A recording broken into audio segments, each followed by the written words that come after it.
In today's episode of the Green Transition Show, we'll be looking at a very important and thought-provoking topic. We are looking at herbal medicine. Herbal medicine in a changing climate. What knowledge are we losing? We want to find out whether the climate change crisis we are experiencing has any impact on herbal medicine. And with me to do that discussion is no other person than Martin Yelibora. Welcome to the show, Martin. Thank you very much, Francis, and good afternoon to your listeners, especially in Ghana. So I'll first of all introduce yourself to our cherished audience and tell us what drew you into herbal or traditional medicine. Okay, thank you very much. My name once again is Martin Yelibora. You can call me a natural resource professional. You can call me an entrepreneur.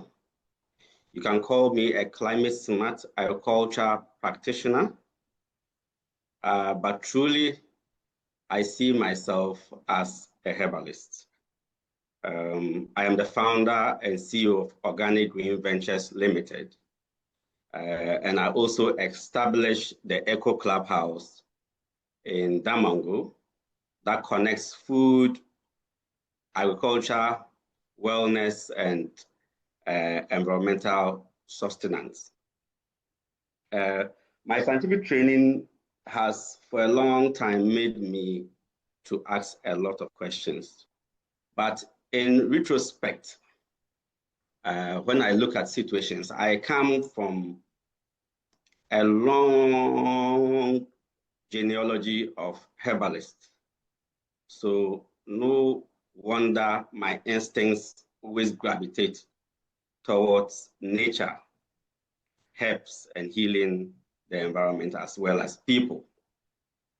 But as a scientist also, I kept on asking myself questions regarding the use of plants, okay? How should plants be dried? How should plants be used to treat people? Especially that when I was a child, chloroquine, for example, did not work too well for me. So usually, my auntie of blessed memory would often use herbs to treat me. And I realized that it was really, really working. So with time, I transitioned from what I would say formal work into, I would say, full-term herbalism. And herbalism is strongly connected to caring for nature. And alongside my scientific background, I created these concepts and practices of taking care of the soils, taking care of plants, and utilizing plants scientifically also to treat people. So here I am today. I realized that when I create these things, they are of great use to people. So what else gratifies the soul than to see that the little things you do transforms people's life? So here I am today. For those of you who don't know where Damongo is located in the Savannah region of Ghana. That's where Martin is based. Martin, I want you to give us some context so that people will have a clearer understanding. So when we talk about herbal medicine or traditional medicine, are they the same? And what exactly do we mean by herbal medicine or traditional medicine? And why has it remained very important to communities around the world? It's not just Ghana, but across the world. Okay, thank you once again. So traditional medicine, herbal medicine are very much connected. And if you look at traditional medicine, for example, it's much broader than just boiling leaves when somebody is sick. Okay, yeah. It's more about the accumulation of knowledge around plants for many years by local people, I'll say traditional people. And it's very connected also to herbal medicine. For me, herbal medicine has been the word I'm always much excited about, because again, traditional medicine for many people seems to have a lot of connotations, the mystics, etc. But all in all, they are closely connected. Sometimes I can say they are basically the same. Okay, so people throughout generations have accumulated knowledge of herbs. For example, using the leaves, using the barks of the trees, using the roots. For many years, people have used this. And so they have used observations, okay? They have used observations. So to some extent, it is science, okay? Observing and having a certain pattern is science. But we often discredit local people or traditional people that they are not using the science. They may not be so conscious or call it so, but indeed it is using these observations. So this knowledge has been, for example, accumulated over years, okay? And then transmitted, often transmitted orally, okay? If, for example, you look at studies that has been done, for example, in the Sisala East, for example, out of, I would say, 90 or so plants that they have around. When you ask the people, they will tell you they are using these 90 plants to treat over 70 ailments, okay? So that shows that there's embedded knowledge about which plant part should be used, and people have learned it through their mothers, through their fathers, etc., and it has been passed orally. Yeah. Okay. This is basically traditional medicine, herbal medicine, the accumulation of this local knowledge from the local people, transmitted and used to treat people. And indeed, many people in Ghana, if you look, a great proportion of people in Ghana, over 60%, if you look at the studies, have been using local medicines for treating themselves, particularly because they do not have access to conventional systems or the mainstream systems to treat themselves. So traditional medicine has become very critical. And what people like us have done is basically to throw light on these things, the bioactives amongst others, which I'll talk about later on. How do you transform these and ensure that we can talk about dosage so that many other people who are more critical, okay, about their health can know that exactly this is what you are using to treat them, and this is the dosage that is expected that they will take. Yeah. So is it because they don't have access to modern medicine that they are using the traditional medicine or herbal medicine, or it is the efficacy of the herbal medicine that explains why they are using them? Okay, so often I do not want antagonism between herbal medicine and conventional medicines. We know that in the very past, it was basically an issue solely of access. Okay, people did not have access to hospitals, etc. But if you recall, during COVID, many people had to resort to herbal medicines. Okay, many people had to look at preventive, and a lot of people shifted towards herbal medicine. Especially that we also know that even today's conventional medicines were derived from botanicals, naturally occurring plants, and the bioactives were basically synthesized and used for healing. So today, people gradually, more so now, are shifting towards herbal medicine. Basically, what they want to know is to understand the dosage, okay? Understand what is in it. What are the constituent ingredients? So today, it's not just about access issues that they do not have access to, for example, hospitals, but people will opt for herbal medicine, especially that the herbal medicine has what we call the entourage effect, whereby you are taking a plant for a particular ailment, but it will have some additional benefits, okay, beyond the exact usage you may be employing it for. And wouldn't that cause side effects if that's one problem why many people don't want to use herbal medicine. One is one particular herbal medicine may be treating malaria, typhoid, hepatitis B, hepatitis C, so many. And many people complain about that. Can you explain? Yeah. So for example, when I mentioned the entourage effect, we look at it in terms of additional benefits. Okay, additional, not something that would create a huge problem. It's just additional benefit. But that is why we are in the system. That is why today I see myself as a bridge between herbal medicine, you can also call traditional medicine, and conventional medicine.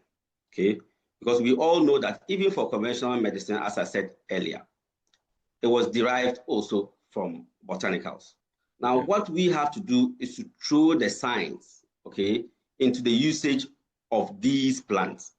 So, for example, if you take something like clove, we should be able to know that clove has eugenol, okay? We should be able to do an assessment, okay, and see the bioactives in the clove. And then if somebody has an issue, you can easily tell that this person is not supposed to take clove, for a whole clove, for example, because the person is reactive to a certain ingredient in clove. And so it's important that we just don't discard the whole pot, but we put science, okay, to our herbal medicine. We do assessments of the constituents, and then we know what exact dosage we are taking. Okay. If, for example, you are giving something like mucuna, we know that roughly mucuna in Ghana has about 5% of, let's say, levodopa. By the science, you are able to know that this quantity, let's say 6 grams, is giving you something like 200 milligrams of, let's say, levodopa. Okay. But the science must look into it. You must take it through the lab. And that's why today, if you are even doing herbal medicine, before you can come out and make sales, you need to go to the FDA so that they can ascertain that this doesn't have detrimental effects on the health of people. Okay. You also mentioned that the knowledge of traditional medicine or herbal medicine is passed on from generation to generation through oral tradition. And are we at the risk of losing this knowledge? We are. Sometimes I tell myself that I wish I came a bit earlier, because today, whatever I've developed in respect of herbal medicine, I give credit to the local people. The herbalists you find for example, let's look at the Upper West, Tako, Zupiri, Sankana, Dafiama, they have a wealth of knowledge. But with time, you would realize that most of them are gradually leaving the system, okay? And the young people who could have learned this, because it's oral, who could have learned this, are also perhaps in the Galamsey pits. So we are losing knowledge because this is oral, it's not written. And there's very little investment into studying a lot of these plants. Okay, if, for example, in the West, there's this plant called wintergreen.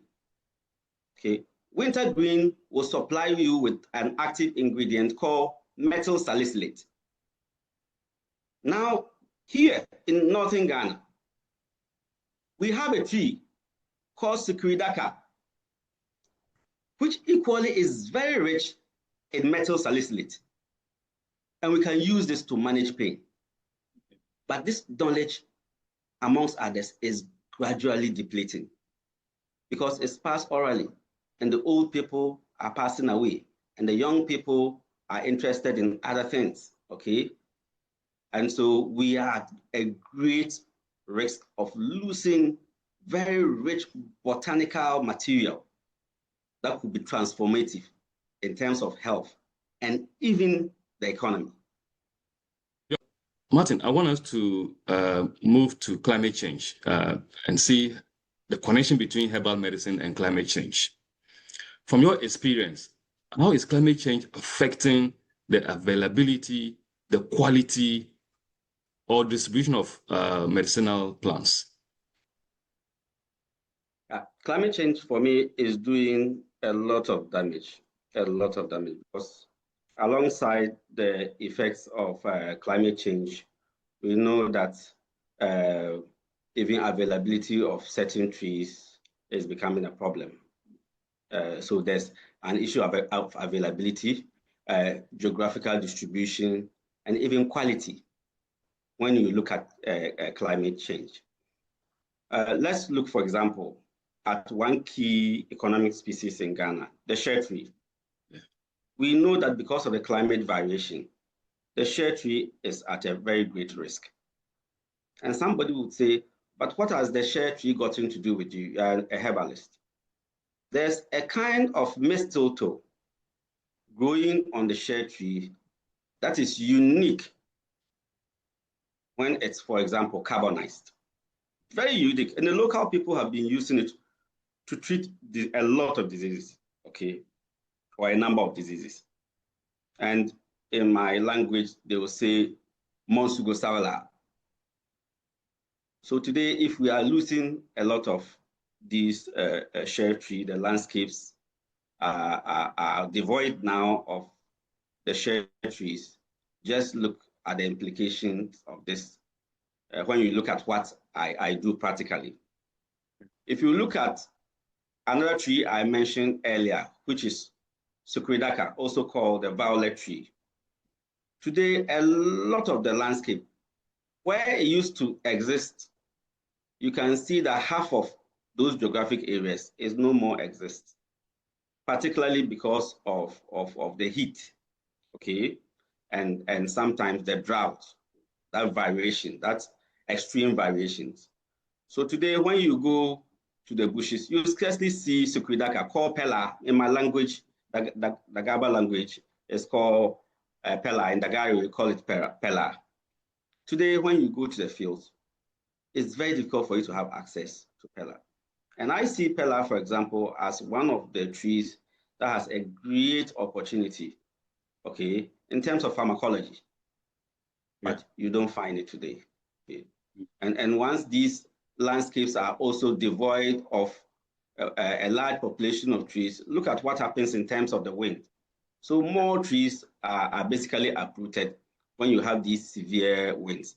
We have very severe drought, okay? And so even the quality of the herbs that I collect, based on where I collect them, the efficacy is challenged or affected.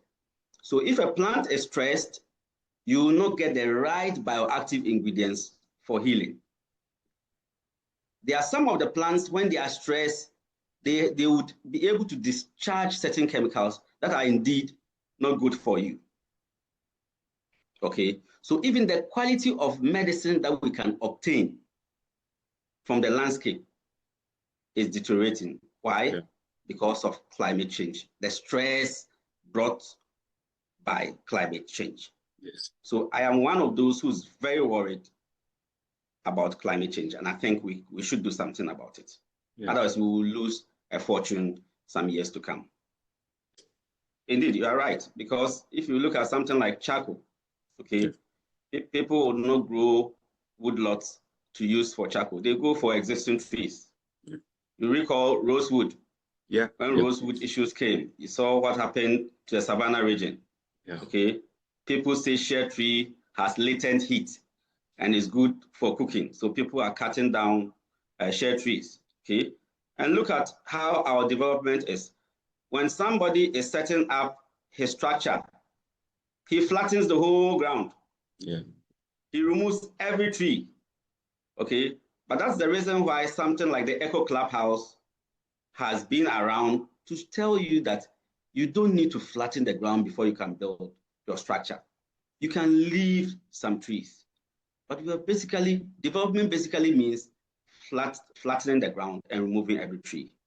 So indeed, the human intervention is really harming us. And no wonder today, even we have surges in flooding. Yeah. Okay, because there are no collection points. Okay, the trees supposed to hold the soils together. The trees are not there. So severe erosion is taking place. So you're right. Yeah. Yeah.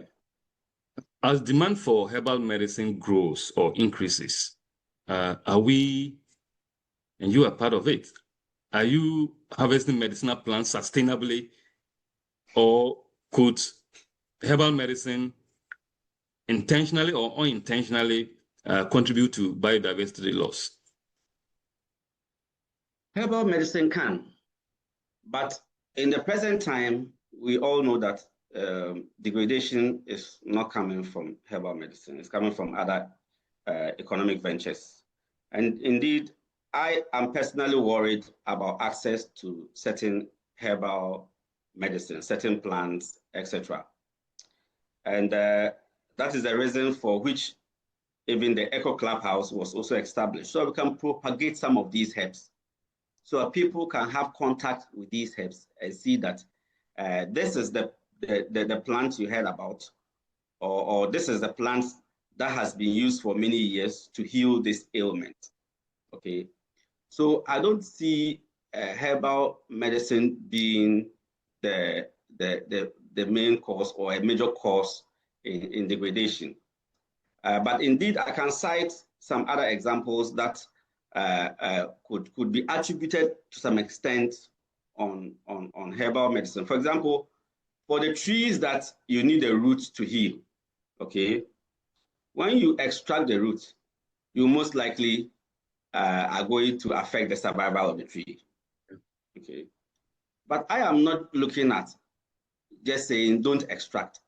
I'm saying if you are extracting, propagate. Yeah. If you are extracting, protect. If you protect the soils, if you use, for example, even biochar, if you use mulch, if you engage in practices that sustain the soil, remember it's an ecosystem, the soil is connected to the plants, then you could harvest, but the plants would grow. Yeah. Okay, so it's about sustainable harvest. Yeah. So if you are harvesting is a certain volume, then you have to figure out that you need to propagate some of these plants. Mind you, some are difficult to propagate. If it's difficult to propagate, what we need to do is to protect the landscape and ensure that they naturally propagate. So in your work, do you harvest the medicinal plants from the wild, or you have at Eco House, you have your own, let's say, garden or farm that you harvest these plants from, medicinal plants from? Okay, so I do both. Okay. There are some which I get from the wild. There are some which I produce myself. Okay. There are some which I buy from certified outlets. But interestingly enough, I'll tell you something. I harvest a lot of mistletoe. By harvesting mistletoe, I'm actually contributing to mitigating destruction of shadow trees. And this is the logic. Usually the mistletoes eventually would kill the shadow tree. So if we harvest the mistletoe, we give an opportunity for the shade trees to live. So one of my key ingredients, the mistletoe, I pick it from the shade trees. And I can tell you that when I sit to do my estimates, I know I've saved thousands of shade trees just by that singular effort. Now, I also use a lot of basil. You can call it basil. Basil, interesting enough, for some of the communities, is indeed almost like a weed. It's almost like a weed. So when you harvest, you basically are contributing to solving one problem. Okay, and some of them grow by the riversides, and because of the water situation, they are very prolific. So you can go, they are all grown. You can't even cross to the river. So places like these, I try as much as possible to do sustainable harvesting. And because this is tied to my work, you cannot refuse to train people, okay, or to caution people against destructive tendencies. So when I go to harvest, for example, my basil, I make sure that I transfer the seeds back to the local communities to propagate. And I let them know that if you farm basil, I'll buy it. So many people are now spreading it around their gardens. And this is more sustainable looking into the future. You know, so I get from both sides, but we really need to think about propagating this because there's demand for herbal medicine today. There's money in herbal medicine.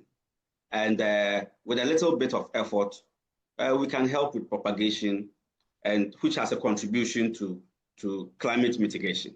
Okay.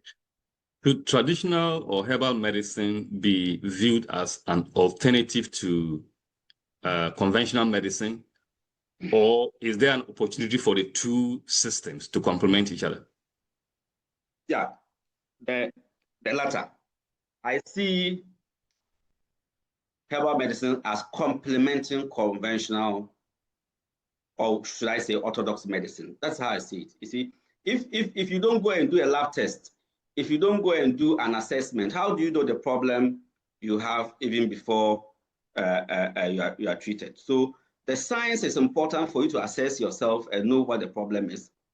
And it's also important for you to know the dosage that you are taking if you are taking, for example, herbal medicine. And conventional medicine did a lot of, I would say, derived a lot of lessons and resources from the herbs. Just see the herbs as the plants, okay? So the plants were taken, they were treated, and active ingredients were removed from these plants and used to create these medicines. Later on, some of these were synthesized in the laboratory and used to heal. So what I always say is that I never tell you that don't go to the hospital or don't go for conventional medicine. No, I dare not do that. What herbal medicine does is to complement what the conventional medicine is doing.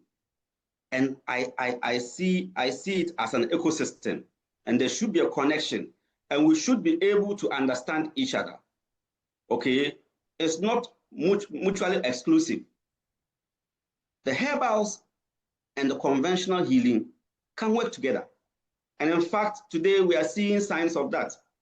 That at KNUST, they offer something like herbal medicine. Yes. Okay. We need that integration. And let's not lose picture of the opportunity this has. Remember TCM, traditional Chinese medicine. Look at the volumes they produce and the amount of money. Look at India. Look at how they are using traditional medicine and making a lot of money from it.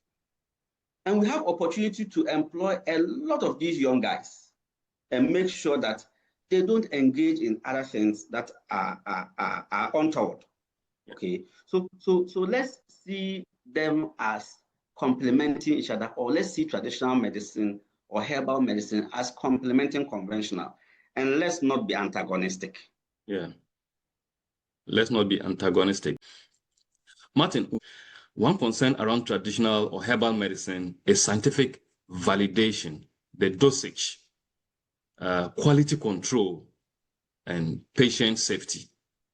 How can these issues be addressed without dismissing valuable indigenous knowledge?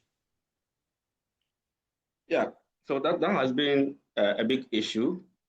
And for me, I think my life's work now and into the future is to throw more light on the science of the herbs. Okay.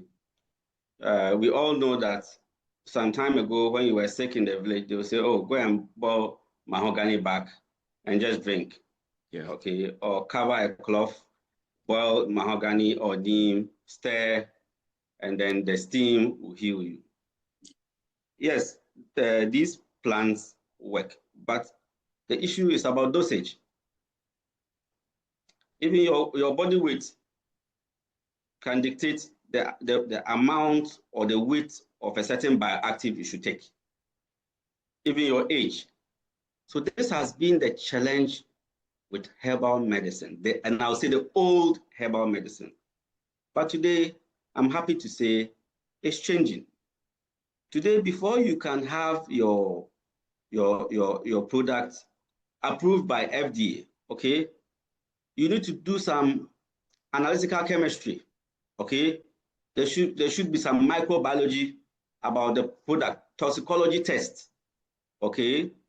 They will be tested on rats, okay? So today, science is put to practice, okay? So, and that is what we should do. People should be able to know the dosage. If you are taking, for example, one of a key product I do, which is the herbal powder, for example, we should be able to know that if you are taking 5 grams of the herbal powder, you are taking this milligrams of this active ingredient and this milligrams of that active ingredient. And it is possible to do that. And that is the reason why the academics, the scientists should work with the local people. That's the reason why they should work with the herbalists. Don't be scared of the herbalists. That's why I'm proud to wear the cap herbalist, because once you hear herbalist, people think about the mystics, okay? Rather than the true attribute of what you are doing, which is healing with plants, healing with herbs, you know. So we should connect, okay? Look, KNUST, Center for Plant Medicine, they have done a lot of studies into a lot of our plants. Okay, all we need to do is to scrutinize them, is to look at, test them, look at their clear bioactives, and then agree on dosage. And there are international standards. If the Chinese have done it, if the Indians have done it, we can equally do it. You know, so it's just a matter of the analysis, and there are equipments that can do that, and then we establish dosage. And it's as good as any other medicine. And where does herbal medicine fit into the broader scope of green transition? It's very much connected, very much connected. And let's look at these dynamics. We already have certain plants or certain botanicals within our landscapes. We have lived with them for years, we've taken them for granted. Okay? If we can look inward instead of outward and do a proper assessment of these botanicals or plants, we would realize that we have assets. We'll protect these things, we'll propagate them, and that's where the economics come.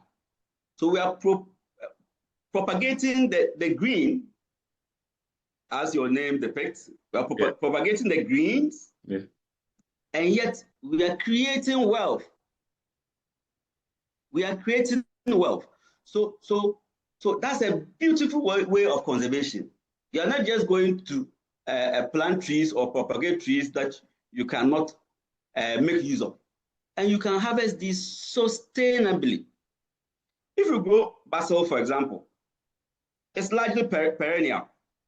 Year to year is there. You harvest the leaves, you are taking care of it, it grows back. And you are able to sell the leaves, okay? It's just a matter of us teaching communities how to process these in the most basic way, okay? And if they are making money from it, they will leave the shade trees, okay? If they are making money from it, they will plant more basil. Yeah. They will leave the neem trees and harvest the neem leaf. We call that the neem leaf is also used for healing. It's also used to drive away pests. So there's a clear connection, an easy pathway, a low-hanging fruit to use the herbs, the indigenous knowledge, to use that for the sake of conservation or for the sake of transitioning into a green economy. Yeah.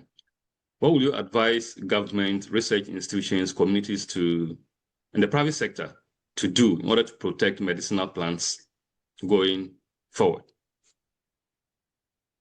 I would say to everyone that there's a lot of fortune bias. We are basically sitting within green gold, and yet we're looking somewhere else. Okay. A lot of studies have been done around our plants and our trees. Most of them are herbals. You can eat some for your daily daily meals, but they also have uses in terms of healing. So we have a lot of, that's a real resource, a real green resource. And if we can focus on these, okay, create value chains, and which is very important, create value chains, okay, we can train young people to propagate these, harvest, package, and people like us who eventually transform these into medicine can have access to them, and we will not be taking it for free. We're buying these things, okay? So it's a win-win situation. You create jobs and you protect the environment. And for me, if we cannot create jobs, it's a national security risk. It's a real national security risk. And that is why sometimes we go back to talk about the destruction of the lands in respect of Galamsey. When eventually these young guys are no more into it, what exactly would they do? So that's the green transition. Let's transition these boys through these very fantastic opportunities. And that opportunity is the green gold that is by us. And it's not far, it's very close by. In our villages, we have them. People are cultivating corn, a bag of corn. How much do you get from a bag of corn? But if you harvest just a little basil, you make many, many folds. So yes, your corn is important, but you could get additional revenue, okay, from taking care of herbal plants and propagating them and harvesting them sustainably. And we are here to take these, to pay for them, and also transform these into end products for the users. The better. Yeah.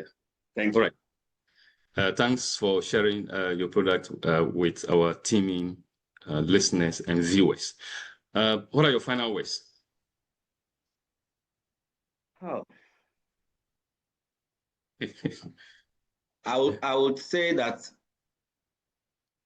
my passion is the herbs, but I would say that your passion should also be the herbs, should be the plants.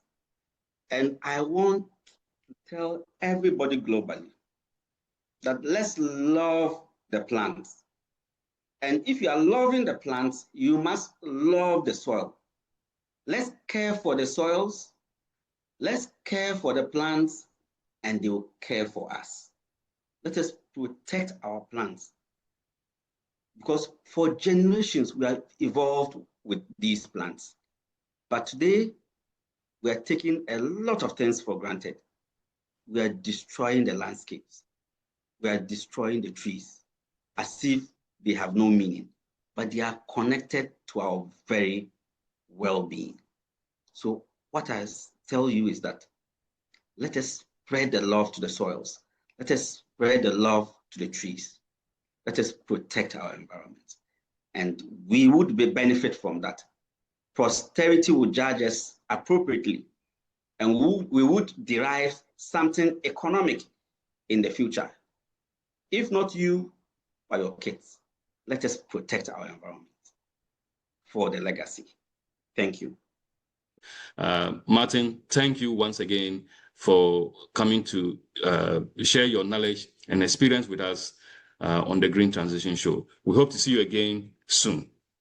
Thank you very much. I'm honored. Thank you very much.